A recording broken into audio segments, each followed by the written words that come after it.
네, 신천 한인교회 성도 여러분 안녕하십니까? 오늘 저는 광야를 걷고 홍해를 만날지라도라는 제목으로 여러분과 함께 하나님의 마음을 나누려고 합니다.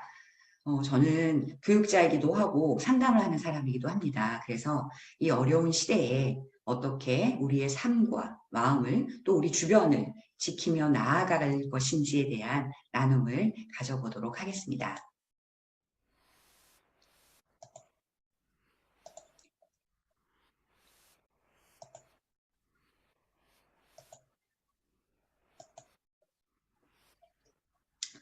오늘 사회 인도자께서 읽어주신 본문의 말씀을 보시면 광야 속에 있는 이스라엘 백성들의 모습을 볼 수가 있습니다.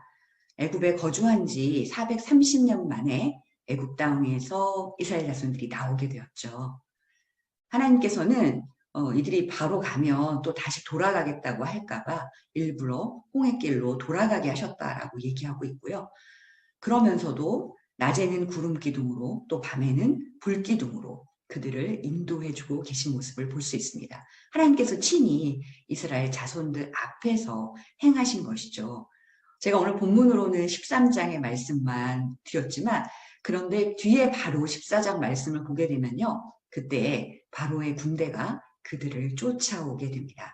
뛰어난 전투력을 가진 세계 최강의 군대가 뒤를 쫓아오고 있는데요.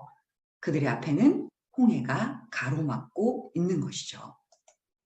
이게 출애굽기 4장 9절에서 12절 말씀을 보면 애굽 사람들의 말과 병거와 군대가 따라오는 것을 보면서 이스라엘 자손들이 심히 두려워하면서 여호와께 부르짖는 장면들이 나옵니다. 그러면서 모세에게 마구 원망을 하죠. 애굽에 매장지가 없어서 우리를 여기로 데려와서 죽이냐라고 하면서 우리를 버려두라고 하지 않았냐, 우리 애굽에서 산다 하지 않았냐라고 하면서 마구 불평을 내고 있는 광야의 이스라엘 백성들의 모습이 보입니다. 어느 쪽에도 출구가 없죠. 극도로 무력하고요. 공포의 절망감 뿐입니다. 하나님께서 구름 기둥과 불 기둥으로 인도하는 그 놀라운 은혜를 체험하면서 하루하루를 살아가고 있었지만 눈앞에 닥친 죽음에 대한 두려움은 오히려 출애굽 이전의 생활을 그리워하게 만들어 버립니다. 광야라는 곳은요, 황량한 벌판이죠. 어떤 도움도 구할 수도 없고요. 그 무엇도 감추지 못하는 겁니다. 광야에선 모든 게 그대로 드러납니다. 내가 어떤 사람인지, 내가 뭘 갖고 있는지 이런 것이 다 그대로 드러나는 것이 바로 광야입니다. 이 광야에서는 우리가 꿈에서조차 생각하지 못했던 큰 문제가 우리를 기다리고 있습니다. 놀라운 하나님의 은혜가 임했다고 해서 모든 시험과 모든 문제가 없어지는 게 아니었던 거죠. 제가 이 광야라는 단어를 코로나19라는 단어로 바꾸어 보았습니다. 성도 여러분 어떻게 느껴지십니까? 아마도 우리가 경험하고 있는 코로나19라는 바이러스를 우리를 살아가고 있는 이 삶의 장면에서 광야처럼 느껴지게 하고 있는 것 같습니다. 코로나가 오래 지속되면서요. 사람들의 면면이 다 드러나죠. 이전에는 경험해보지 못한 새로운 세상 속에서 모두가 혼란스러워 하고 있습니다. 저는 오늘 여러분과 함께 이 코로나 시대를 살아가며 성도들이 어떻게 자기를 돌보고 나아갈 것인가에 대한 부분들을 좀 이야기하려고 합니다. 여러분 코로나 블루라는 이야기 많이 들어보셨죠? 코로나 블루라는 것은 코로나19라는 단어하고 우울감을 뜻하는 블루라는 말이 합쳐진 신조어입니다. 코로나19가 확산되면서 일상에 큰 변화가 생기고 그로 인해서 생긴 우울감이나 무기력증을 의미하는 것인데요. 나도 감염될까봐라는 그런 우려와 함께 계속되는 사회적 거리두기 이런 조치 등으로 인해서 일상생활의 제약이 커지면서 나타나는 것으로 보고 있습니다. 이 코로나19와 같은 급작스러운 재난 상황에서는요. 불안과 두려움 같은 정신적인 충격을 겪게 되는 경우가 굉장히 많은데요. 그래서 이 코로나 블루라는 것은 어떻게 보면 질병이라기보다는 사회 현상에 따른 심리적인 증상에 가깝습니다. 그러니까 코로나 블루 때문에 우리가 그러면 어떤 심리적 증상을 겪게 되느냐라고 보면요. 첫 번째는 생활 반경이 제한되죠. 그러다 보니까 그걸로 인한 우울감, 무력감, 집중력 저하, 불면 이런 것들을 경험하게 됩니다. 또한 건강에 대한 염려로 인해서 불안이나 신체적인 긴장을 겪게 됩니다. 또는 나와 내 주변을 다 포함해서 죽음에 대한 공포가 우리를 사로잡게 되죠. 사람이 죽음에 대한 공포를 갖게 되면요. 이성적인 생각 자체가 어려워지게 됩니다.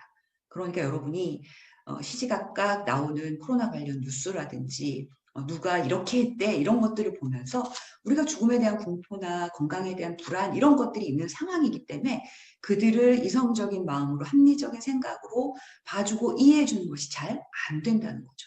그러면서 우리 안에 분노의 감정이 일어나게 됩니다. 확진자들의 한국은 확진자들의 동선을 다 공개하거든요. 그러면 그 동선을 보면 사람들이 막 분노해요. 아니 나는 이렇게 아무 데도 못 가고 애를 학교 잘 가라고 이렇게 참고 있는데 저 사람은 저기까지 갔다고 막 이러면서 화를 내요. 뿐만 아니라 누군가 자기도 모르는 상황에서 감염이 되고 그로 인해서 전파자가 되어버리면 그 전파자에 대해서 막 분노하고 공격을 합니다.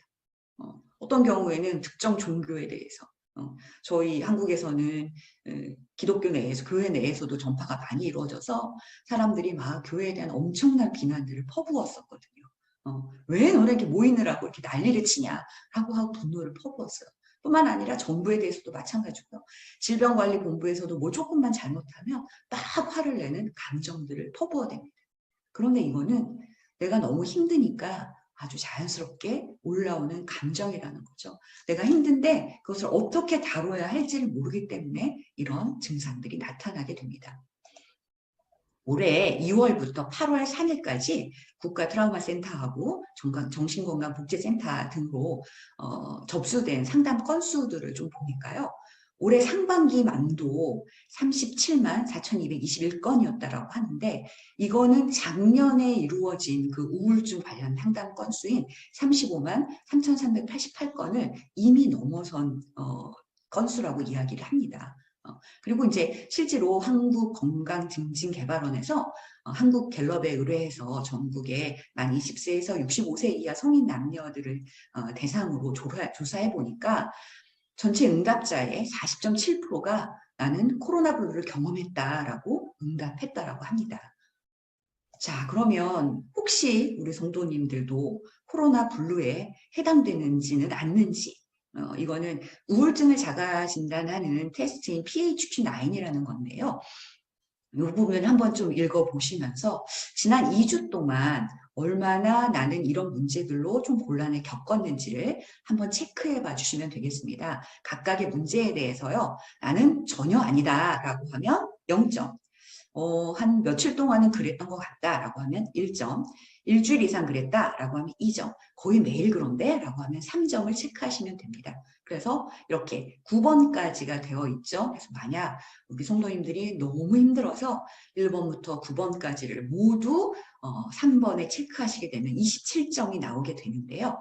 실제로 뭐 체크해보니 나는 4점 미만이 나온다 라고 하면 전혀 우울을 겪고 계시는 것이 아니고요. 5에서 9점이 나온다라고 하면 나 조금 우울한가 보다 라고 생각하실 수 있고요. 14점 정도 나오면 중간 정도의 우울입니다. 그리고 15점 이상이면 치료가 필요한 정도이고요. 20점 이상이라고 하면 적극적인 치료를 요하는 단계라고 설명을 합니다. 우리가 이런 어려운 상황을 겪고 있기 때문에 오는 심리적인 증상이거든요. 그래서 나 홀로 뭔가 하려고 하기보다는 도움을 받으시면 조금 더 빨리 이 부분을 극복하실 수 있는 부분이 되어서 제가 여러분들에게 도움이 되는 진단에 관련된 체크리스트를 보여드렸고요.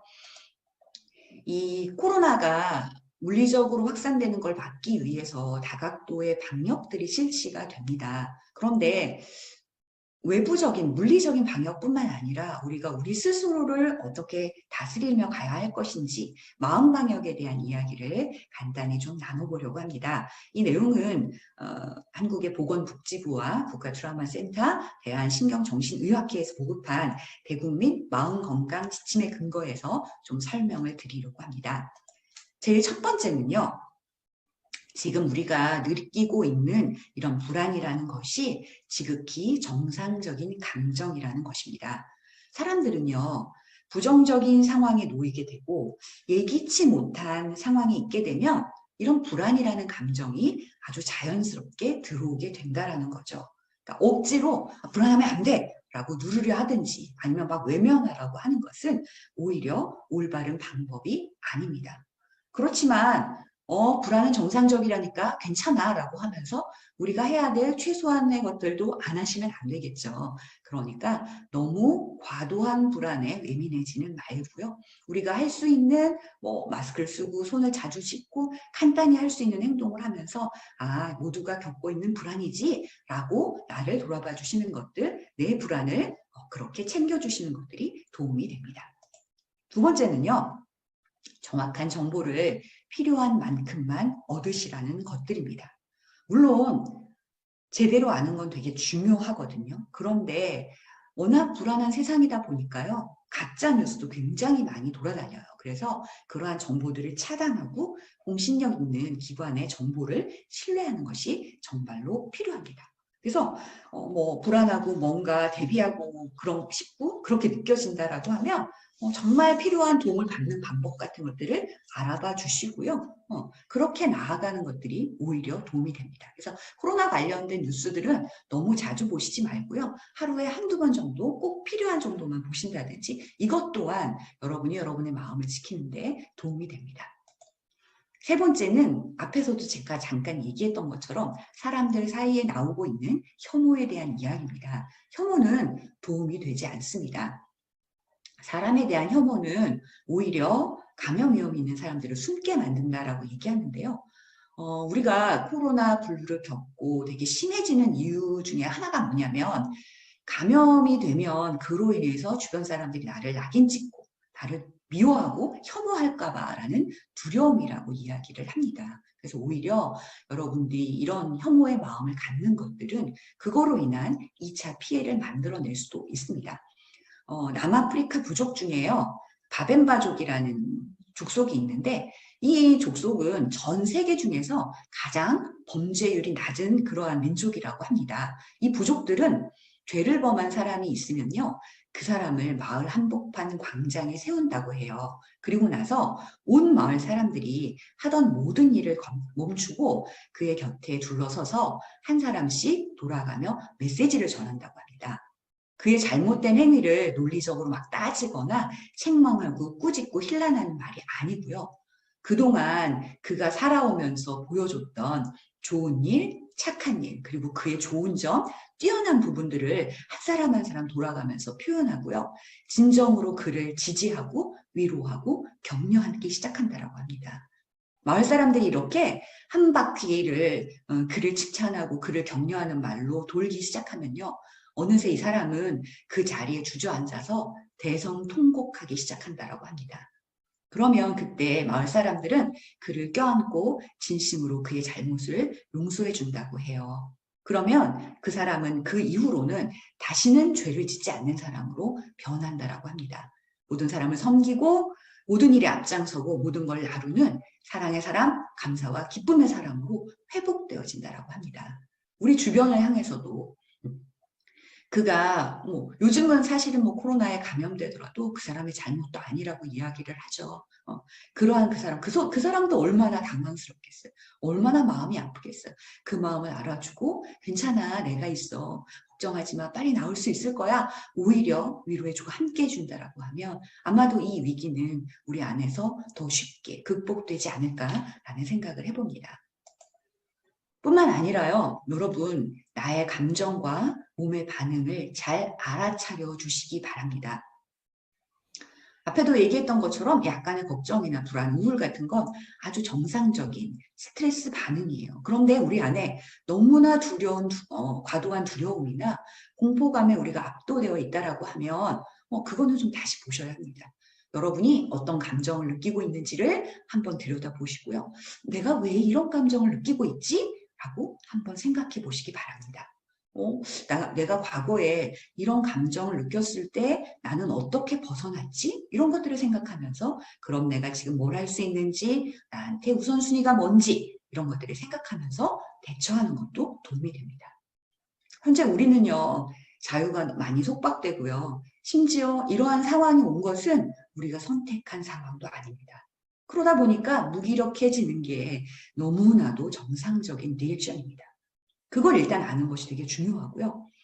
이거 난 왜 이렇게 무기력하지? 라고 보기 시작하면 이건 나쁜 거야. 빨리 벗어나야 돼. 이대로 두면 나 푹 가라지지도 못해. 이런 걸로 생각하게 되다 보니까, 자꾸만 뭔가를 하면서 그것을 벗어나려고 하거든요. 수정하고 해결하려고 하다 보는데, 그러다 보면 오히려 2차적인 문제가 생길 수도 있습니다. 그래서 나한테서 원인을 찾고 나를 축내고 자책하기보다는 나를 위로하고 내가 이런 존재구나. 내가 하나님 안에서 이렇게 소중한 존재이고 하나님 나를 이렇게 지으셨구나 라고 존재 자체로서의 나를 느낄 수 있는 그런 시간들을 가져보시기 바랍니다.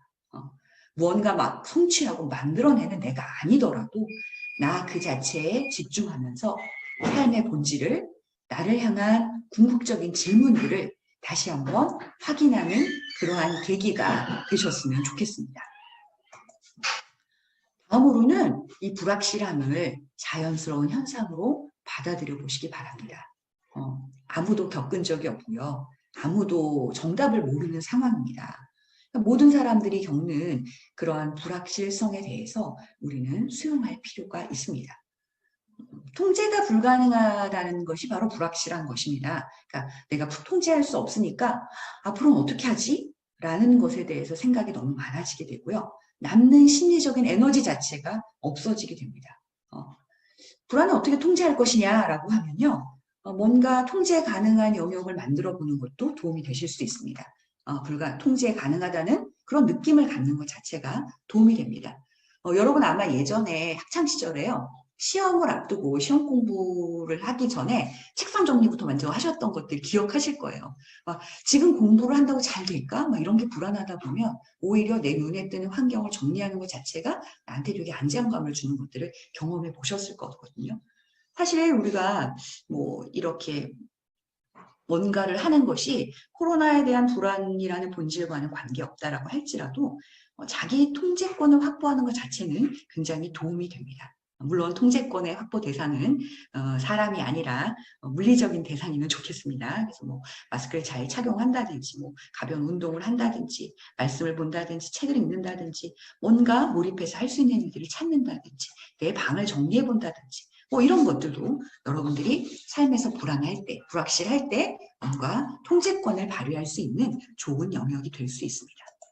뿐만 아니라 가족과 친구, 동료들과 소통을 좀 지속해 주시는 것들이 필요합니다. 만날 수 없지만 우리가 갖는 외로움이나 소외감 이런 부분들을 주위 사람들과 소통하면서 그러한 감정들을 다스리는데 도움이 될 수가 있습니다.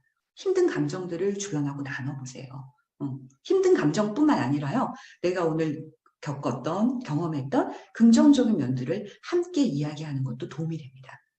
감정도 전염이 된다고 하거든요. 그리고 때로는 우리의 언어가 우리의 삶을 지배한다라고 합니다. 그래서 우리가 긍정적인 시나리오를 완성하다 보면 어떻게 보면 선택의 연속이라고 할 수 있는 삶의 모습 자체도 긍정적으로 연결될 수 있게 됩니다. 잠언 25장 25절에 보면요. 먼 땅에서 오는 좋은 기별은 목마른 사람에게 냉수 같으니라 라고 말씀하고 있습니다. 선한 말이라는 것 자체는 상한 마음들을 어루만져 주게 되죠. 힘든 마음, 어려운 마음들을 위로하고 지지하면서 격려하고 회복시켜주고 변화하게 합니다. 서로 성도들 안에 사랑을 전하시고요. 괜찮아? 하고 물어봐 주세요. 또 주변 사람들에게 고마워 하고 표현해 보십시오. 다음으로는 가치 있고 긍정적인 활동을 유지해 보시기 바랍니다. 긍정적인 감정을 유지하는 것, 긍정적인 생각을 하는 것, 이거를 넘어서서요.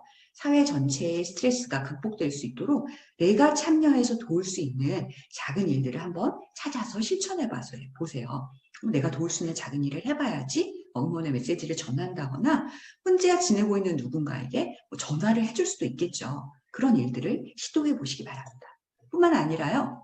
규칙적인 생활들을 해보시기 바랍니다. 흐트러지기 쉬운 시기거든요. 오히려 식사와 운동 이런 것들을 일정하게 하시고요. 자고 일어나는 것도 일정한 시간에 해보시기 바랍니다. 체중을 잘 유지해가는 것도 중요하다라고 이야기를 합니다. 또한요. 주변에 아프고 취약한 분들이 계시다면 그분들에게 관심을 가져주세요. 치사율은 뭐 그렇게 높지 않다라고 하지만 고령자나 만성질환자, 장애인들에게는 되게 높은 위험을 보인다라고 하잖아요. 뿐만 아니라 어린이와 청소년들, 격리 대상자들, 그 가족들의 마음을 알아주고 함께 해주시는 우리 성도들이 되시기를 바랍니다. 10번째는요. 서로 응원해 주세요. 모두가 힘든 시기를 이겨나가는 힘은요. 사회적인 신뢰와 연대감이라고 이야기를 합니다. 서로를 향해서요. 네 탓이 아니야. 네 잘못이 아니야. 라고 이야기해 주시고요. 모든 것이 이 불확실한 어둠 속에서 함께 손잡고 함께 견디는 것이 필요한 시기입니다. 크게든 작게든 이 상황을 극복해 가기 위해서 모두가 노력하고 있잖아요. 그렇죠? 그러니까 서로에 대한 응원이나 고생하는 분들에 대해서 감사의 마음을 나누어 주시기 바랍니다. 이러한 여러분이 함께하는 사회적 연대감이나 신뢰가 굉장히 도움이 되는 거죠. 특히 우리 성도들은 한 마음으로 서로 위해서 기도하고 서로의 마음을 나누고 돌아보면서 참된 그리스도의 공동체를 세워가는 시간이 된다면 참 좋을 것 같습니다. 자, 우리가 이렇게 잘 자기를 다스리며 가다가도요, 순간적으로 폭발하는 순간들이 있습니다. 특히 가정에 이제 자녀들이 있고 자녀들이 학교 안 가고 오랫동안 집에 머무르다 보니까요. 가족끼리의 그런 어려움을 호소하는 예들이 최근 굉장히 많이 늘어나고 있거든요. 자, 그러면 내 감정이 확 폭발할 것 같다라는 순간이 되면 감정 폭발 차단 7단계를 기억해 주시기 바랍니다. 첫 번째는요. 피하라라고 되어 있죠. 장소를 한번 옮겨보시라는 거예요. 여기서 너무 화가 나면요. 거실에서 아이하고 얘기하다 너무 화가 나면 안방으로 들어가 보세요. 그것도 안 되면 집문방을 잠깐 나가보세요. 그 장소를 피하는 것만으로도 우리의 감정은 금방 회복이 된답니다. 두 번째는요. 진정을 하라고 하죠. 호흡으로 한번 달래보세요. 감정이 확 올라올 때는 이성적인 뇌를 마비시킨다라고 얘기를 하거든요. 그런데 큰 숨을 들이마시고 내쉬고 하는 호흡을 15초만 해봐도요. 우리의 그 감정의 뇌가 오히려 사그라들고 이성적인 뇌가 활동을 하게 된다라고 얘기합니다. 흥분된 마음을 호흡으로 진정시켜 보시면 내가 왜 화를 내려고 했었지? 라고 하면서 진정되는 것들을 경험하실 겁니다. 그 다음에 세 번째는요. 생각하시라고 합니다. 생각한다는 건 뭐냐면요. 내가 이 화를 내므로 인해서 올 손해가 뭐지를 한번 생각해 보시는 거예요. 사실 화를 내면요. 나한테 손해가 더 커요. 내 마음에, 내 몸에 더 큰 상해가 옵니다. 그리고 아이한테 화를 내보시면 아시겠지만 그 이후로 굉장히 오랫동안 낯설고 어려움을 경험하시잖아요. 그러니까 한 번만 이로 인한 손해가 뭘지를 생각해 보시기 바랍니다. 네 번째는요. 다독이라고 했죠. 주변 사람을 한번 생각해 보시기 바랍니다. 괜히 나 때문에 주변 사람들에게 나쁜 기분, 생각이 전해질 뿐이라는 것도 한번 생각해 주십시오. 다음은요. 토닥이라고 하거든요. 자기를 좀 잘 다독여 주라는 겁니다. 내가 많이 힘들구나. 내가 많이 지쳤구나. 라고 하고 스스로를 좀 위로해 주시라는 겁니다. 다음은요. 이해하기입니다.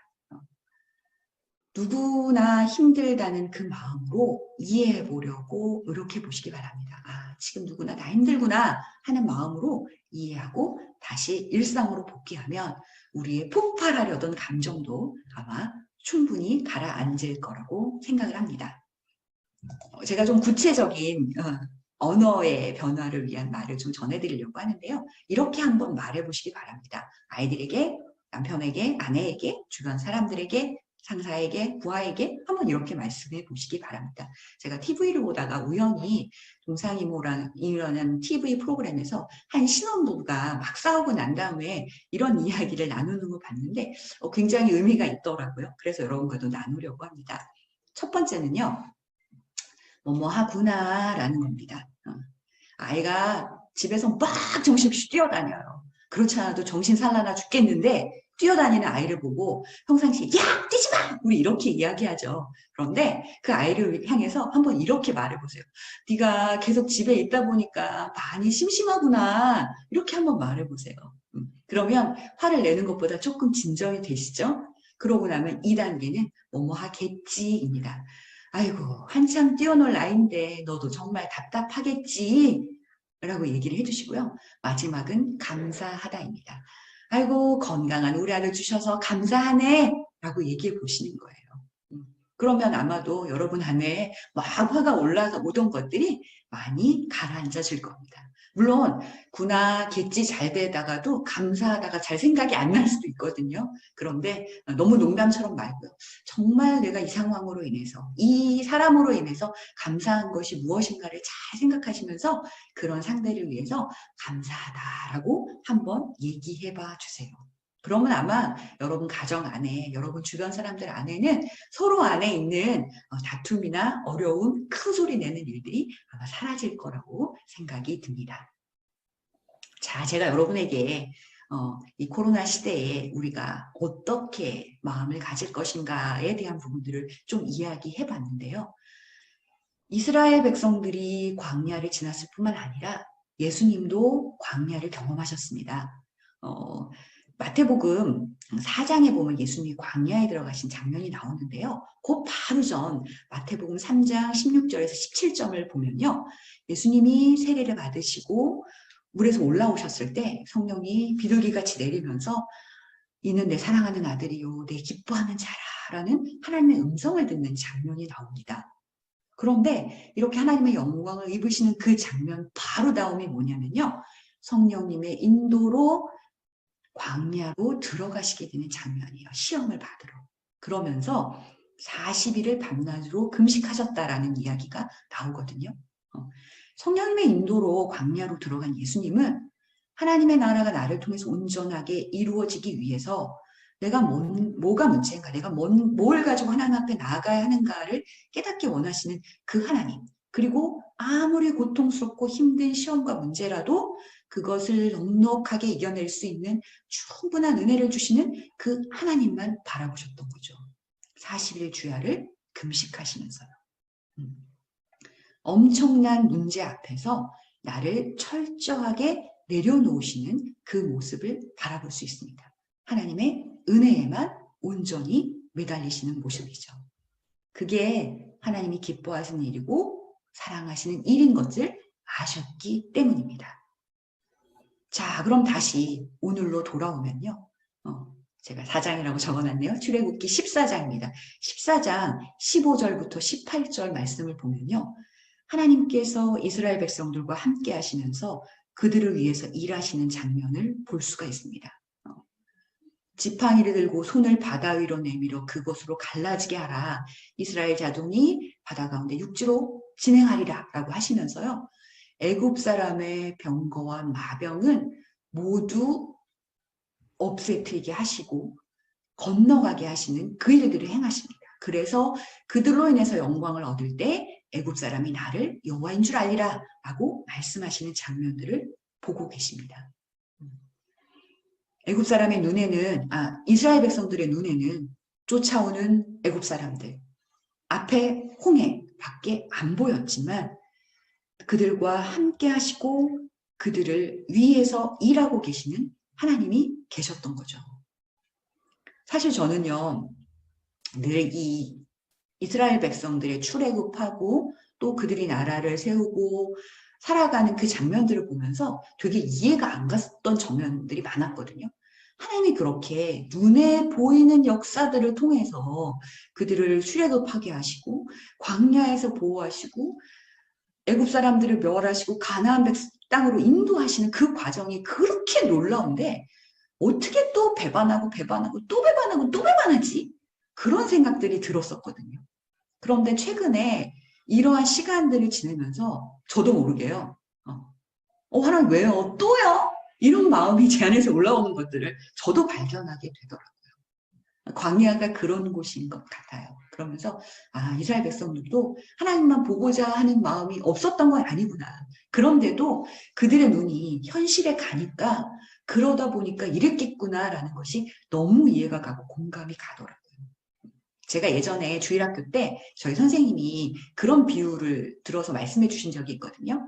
우리가 이 세상을 살아가는 것은 마치 어린아이들이 모여서 소꿉놀이 하는 것하고 같다.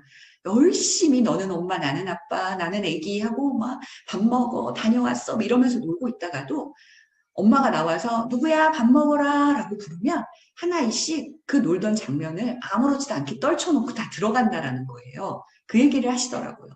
그만큼 우리는 이게 다인 것처럼 놀고 있지만 언젠가 얘야 와라 라고 부르시면 떨치고 가야 될 세상인데요. 그럼에도 소꿉놀이에는 열중하게 되잖아요. 그렇죠? 열심히 안 하면 애들이 싫어하잖아요. 우리도 이 삶을 그렇게 살고 있는 것 같습니다. 그러면서 너무 이거에 열중하다 보니 내가 그런 존재라는 거, 부르시면 언제든지 갈 거고 그 하나님을 바라보고 살아야 한다는 존재라는 것 자체도 잊을 때가 너무너무 많이 있는 것 같습니다. 그럼에도 불구하고 어려운 시절 광야를 지내고 있고 뒤에는 애굽의 군대, 앞에는 홍해가 있는 이 삶을 살아가는 우리일지라도 하나님과 그 얼굴만을 바라는 저와 여러분이기를 바랍니다.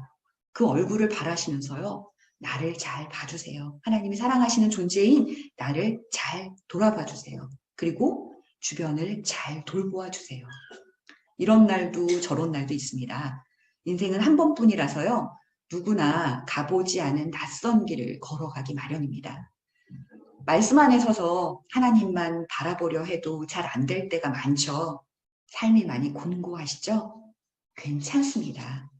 여러분만의 속도, 방식을 인정하고 공감해 보세요. 모두가 처음 겪고 있는 이 순간입니다. 처음은 두렵고요. 무섭고 막막해요. 그게 당연합니다. 괜찮다고 잘하고 있다고 네가 노력하는 거 내가 안다고 스스로한테 말해주세요. 하나님도 그런 여러분들을 아십니다. 그리고 그 모습 그대로 받아주시고요. 존귀한 자야, 나의 사랑하는 자녀야 라고 부르시고 안아주십니다. 우리 모두 이 어려운 시간들을 통해서요.